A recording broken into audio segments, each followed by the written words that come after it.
اهدنا الصراط المستقيم۔ السلام علیکم ورحمۃ اللہ وبرکاتہ۔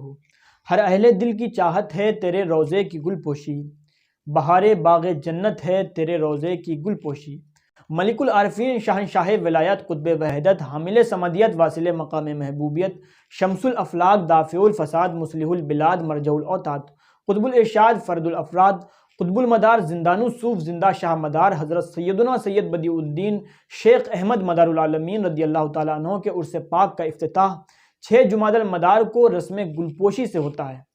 امسال بھی 6 جمادی الاولیٰ مطابق 1446 ہجری مطابق 9 نومبر 2024 کو ہونے جا رہا ہے۔ عرس پاک کی اس افتتاحی تقریب میں ملک کے مختلف حصوں سے آنے والے زائرین کی تعداد ہزاروں میں ہوتی ہے۔ امسال بھی بفضلہ تعالیٰ خادمانوں عاشقانوں طالبانوں دیوانگانوں محبانوں عقیدت مندان قطب المدار جوق در جوق حاضر آستان قطب المدار ہونے کا شرف حاصل کریں گے اور سندلو اترپاشی و گلپوشی کا نورانی منظر دیکھیں گے، جو کہ اس تقریب کے لیے مقرر و مخصوص خدام آستانہ کے ذریعے انشاءاللہ تعالیٰ بحسن خوبی انجام پذیر ہوگا۔ گلپوشی کیا ہے؟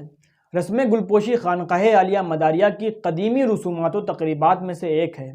گلپوشی کی اس عظیم تقریب میں خانقاہ مقدسہ کے خدام میں سے کچھ مخصوص خدام ارکان ادا کرتے ہیں، جس میں گلاب کے پھولوں کی 8 لڑیوں سے سہرا بنایا جاتا ہے۔ اس عظیم رسم میں 6 جمادی المدار کو صبح 7:30 بجے مزار شریف کی صفائی اور چادر پوشی کر کے پھول نظر کیے جاتے ہیں۔ 10 بجے روضہ مقدسہ پر غلاف پوشی کی تقریب سعید کے بعد نماز ظہر گنبد روضہ مقدسہ اور سنہرے کلش کی صفائی کی خدمت انجام دی جاتی ہے۔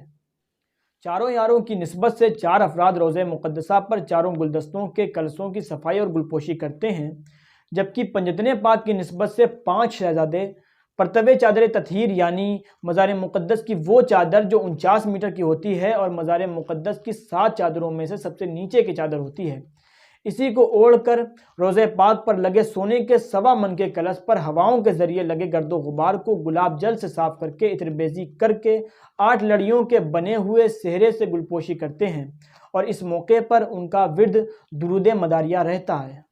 گلپوشی کر کے جیسے ہی باہر نکلتے ہیں زائرین حیرت زدہ ہو جاتے ہیں، کیونکہ اس وقت روضہ مقدسہ کا کلش چوڑا دکھنے لگتا ہے، جس کی وسعت ایک بڑے گگرے کے برابر ہو جاتی ہے۔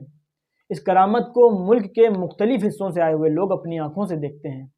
تیری شادی نہ کرنے کی کرامت دیکھ لے دنیا، مسرت ہی مسرت ہے تیرے روضے کی گلپوشی۔ گلپوشی کے بعد اسی 49 میٹر چادر یعنی 89 کو عقیدت مندوں میں تقسیم کر دیا جاتا ہے۔ اہل عقیدت اس چادر شریف کے ٹکڑوں کو آنکھوں سے لگا کر سر پر رکھ کر اپنی دعائیں التجائیں جناب باری میں پیش کرتے ہیں، اور خدائے پاک ان کی دعاؤں کو مدعا عطا کر دیتا ہے۔ گلپوشی کی یہ رسم تمام سجادگان کی سرپرستی میں انجام پاتی ہے، جو چاروں طرف کی جالیوں کے پاس اپنے مخصوص اذکار و اوراد و وظائف میں مصروف رہتے ہیں۔ خصوصاً درگاہ معلیٰ کے صدر نشین و محتمیم استاد محترم شیخ طریقت حضرت علامہ مولانا سید محمد انتخاب عالم صاحب قبلہ جعفری مداری مدظ اللہ العالی اس کی خاص قیادت فرماتے ہیں۔ اور گلپوشی میں جو پھول نظر کیے جاتے ہیں، اس خدمت پر فقیر کے ماموں جان قبلہ صوفی باصفا رہبر شریعت پیر طریقت حضرت الحاج الشاہ سید محمد اختیار احمد صاحب قبلہ جعفری مداری دامت برکاتہم کے اجداد مامور تھے، اور فی زمانہ اپنے اجداد کے سچے وارث بن کر قبلہ موصوف اس خدمت کو انجام دیتے ہیں، یعنی آپ ہی کی جانب سے پھول یا سہرے نظر کیے جاتے ہیں۔ اب میں ناظرین کو بتانا چاہتا ہوں کہ 6 جمادی المدار کو گلپوشی کی رسم کیوں ادا کی جاتی ہے۔